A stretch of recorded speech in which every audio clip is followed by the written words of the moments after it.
Mr. McLeod, Contempt for what? Mr. McLeod, two things are going to happen. You're going to answer my question, or you're going to jail for summary contempt for not complying with the court's request. Do you, Mr. McLeod, understand that the maximum penalty for the charge against you is 3 years in prison and or $1,000 fine? I don't understand the charges. Mr. McLeod is in contempt court taken into custody.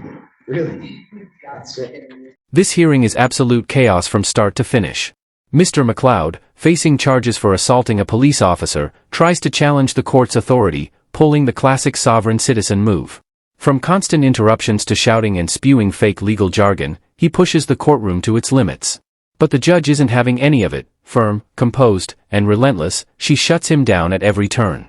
What follows is a mix of frustration and pure entertainment as McLeod's confidence slowly crumbles under the weight of real law and order. By the end, the judge has no choice but to send him to jail for the night. This one's both chaotic and oddly satisfying to watch. If you enjoy seeing justice in action, make sure to like and subscribe, because this hearing is one wild ride. Do you understand your right to a lawyer, including a court-appointed lawyer? I understand that. Okay. And do you wish to represent yourself instead of having an attorney? Yeah, I'm here by special appearance, and I will be representing myself. Okay. I'm required by law before I accept that waiver to do a couple things. One, advise you of the maximum penalties that you could face for the charges that you're in my court for. Resisting, obstructing conservation officers is a high court misdemeanor punishable by up to 2 years in prison and or $1,000 fine. There's a habitual offender second notice that's been filed by the prosecutor, which would make that a felony punishable by up to 3 years and or $1,000 fine. And marine safety operating while intoxicated is a misdemeanor punishable by up to 93 days and or $100 to $500 fine. Do you understand the maximum penalty for the charges against you?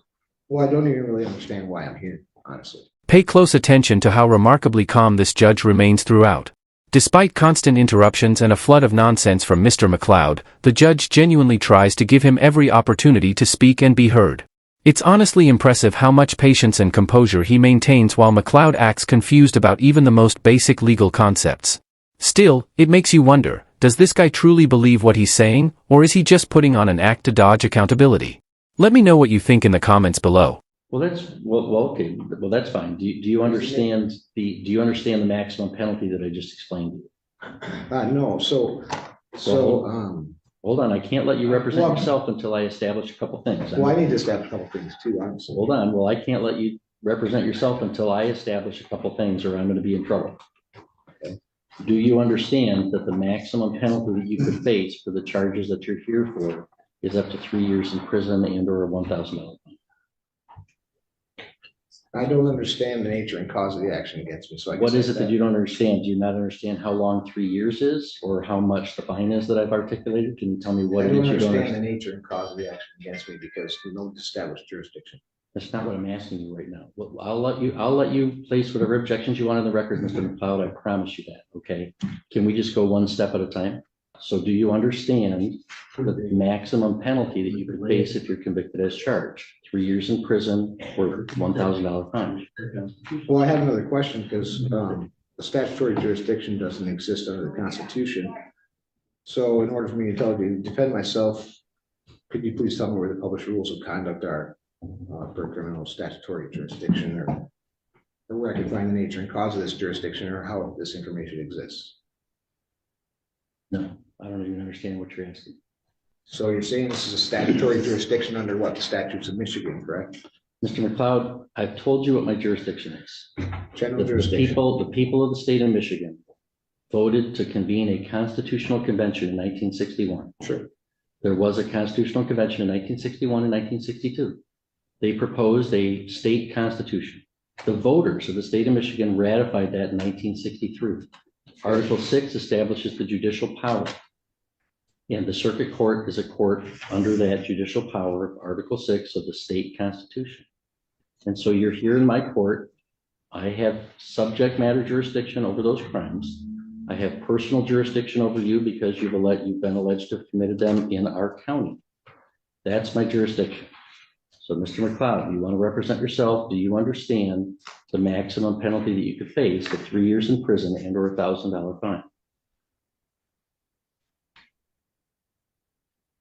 One second. I can see why his attorney withdrew. Oh, shit. Hang on, someone in the prosecutor's office is not muted. I'm going to remove you from the meeting at this time. Oh, Prosecutor's office is generally allowed to attend to observe. They've participated. I'm removing them from the hearing. Honestly, she's not wrong at all. This was such a raw, unfiltered moment, you can't help but laugh.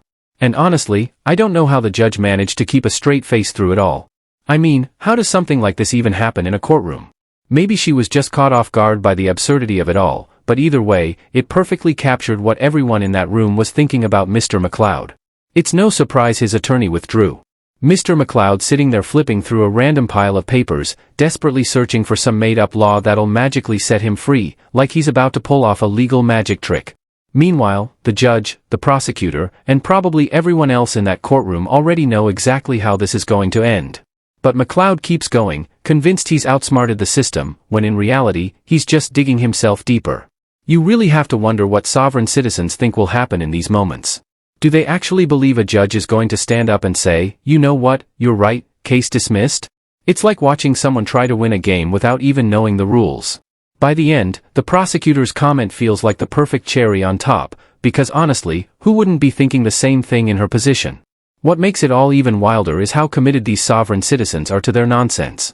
Watching Mr. McLeod shuffle papers and quote fake laws like they mean something, it's both ridiculous and endlessly entertaining. This guy is deep in his own world of delusion. Alright, let's dive back in. Mr. McLeod, do you understand the maximum penalty that you could face? 1 second. Okay, so when enforcement of mere statutes, judges of all courts do not act judicially and are thus are not protected and qualified by limited immunity. That's Owen versus the city. I just want to state a few things for the record since you're claiming this is a jurisdiction under statutory law. Hang on. Mr. McLeod, can we back it? Look at me for a second. Can we talk here? I challenge subject matter jurisdiction and nothing can go forward until that's addressed. You're saying I did address it and I denied your objection. I have subject matter doesn't jurisdiction. exist under the Constitution. Your objection is noted. Okay. So, Mr. McLeod, do you understand? Let me explain to you. Sure. Sometimes, as I said, people might want to represent themselves, but let's say they have limited intellectual capacity and they don't understand what's going on. You can really tell the judge has completely run out of patience with this guy's nonsense. At this point, it's not even savage, it's just straight facts. You've got Mr. McLeod fumbling through his stack of papers, spouting made-up laws, while the judge calmly dismantles every word with pure professionalism. It's a masterclass in composure and authority. You have to respect how effortlessly he calls it exactly as it is, without even raising his voice. Moments like this are a perfect reminder of why judges are the ultimate authority in the courtroom. I have to establish that they know what's going on before I can allow them to represent themselves. I'm required to establish, do you comprehend, do you know the maximum penalty that you could face if you're convicted as a result of this charge? 3 years in prison or $1,000 fine. Do you understand that, Mr. McLeod? So I'd like to state for the record that Mr. McLeod, the stop. court can be. Stop, Mr. McLeod. If you don't understand it, I'm going to revoke your right to represent yourself and have an attorney represent you because I can't establish that you know what you're doing. So do you know the maximum penalty that you would face? I've challenged this court's jurisdiction. You haven't established it yet. You said you have a statutory jurisdiction, which doesn't exist under the Constitution. I'm trying to figure out where I stand with this. So I can't answer any of your questions until you answer some of mine. That's not how it works. Are you refusing to answer my question? No, I'm Then answer it. Do you understand the maximum penalty that you face for this charge? So judges who become involved in enforcement of Mr. these McLeod, statutes. I have other matters. Mr. McLeod, Involved agency. What's that? you know, I understand you want to object to things and you're going to be allowed to object to things. Okay. Sure. But we have to do things one step at a time. And I do have other cases today. I'm not going to entertain this for like a whole hour. I've got other cases going on. If you want to dig in your heels and just make this real complicated or real difficult, we could do that. And I can hold you in contempt and you'll go back to a jail cell for a while. Your and then Honor, we'll do I don't wish to be held in contempt. I'm just wishing to exercise my Sixth Amendment right. That's fine. And So before I can let you under, I can before I cite can, laws, I can cite laws that will show you that the exercise of a right can be converted into a crime. I'm trying to understand the nature and cause of the action against me. You're not clarifying it enough to where I can comprehend it, as you say.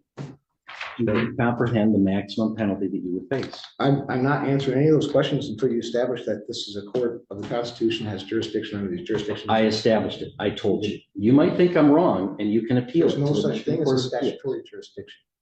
Mr. McLeod, let me make this simple for you. Do you ever watch, let me make this simple for you. Sure. I'm going to ask you this question one more time. One more time. Okay. Two things are going to happen.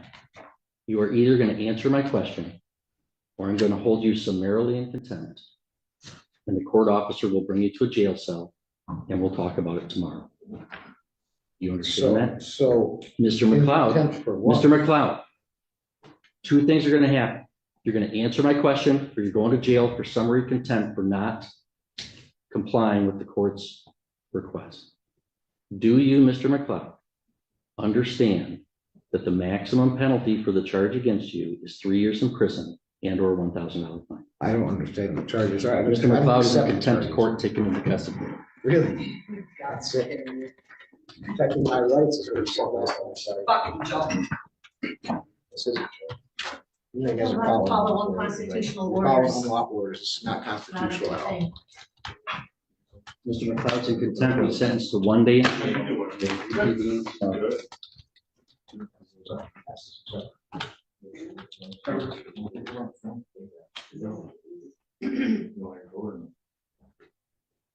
Mr. McLeod, your sentence is 1 day in jail. We'll reconvene tomorrow and get you This is about notice. the Constitution. I did nothing wrong except to question and exercise my rights. This guy is honestly a complete joke. Watching him try to play lawyer when he clearly has no idea what he's doing is flat out embarrassing. I mean, why wouldn't he just get an attorney? It's not only common sense, it's literally his constitutional right. Under the Sixth Amendment, he has the right to legal counsel, and if he can't afford one, the court provides it for free. But instead, he's sitting there fumbling through a stack of meaningless papers, spouting nonsense that holds absolutely no weight in a real courtroom. You can see the judge really trying at the start, patiently explaining things, giving him a fair chance.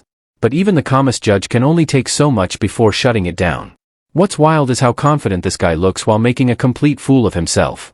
He's sitting there acting like he's cracked some secret legal code when the reality is painfully simple: just answer the judge's question, yes or no. And remember, this isn't some minor offense. He's facing an assault charge against a police officer, a serious felony that could carry up to 3 years in prison. Instead of focusing on his defense or negotiating a plea deal, he's wasting everyone's time, his own, the court's, and the judge's. The judge even points out that none of what he's saying applies, but McLeod just keeps doubling down, lost in his own fantasy of legal genius. It's entertaining, sure, but also kind of sad. He genuinely seems disconnected from reality. Sovereign citizens often believe they're exempt from the law because of these made-up legal theories, but courts have been rejecting that nonsense for decades, going all the way back to the 1990s. Judges are bound to uphold real law, not personal interpretations of it.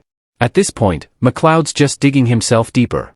A felony conviction like this could mean losing basic rights, voting, owning a firearm, and of course, a trip to prison. That's going to wrap up this breakdown, guys. Let me know in the comments what you think. Do you believe he's actually delusional, or just putting on an act? Don't forget to like and subscribe for more courtroom chaos. Thanks for watching, and take care.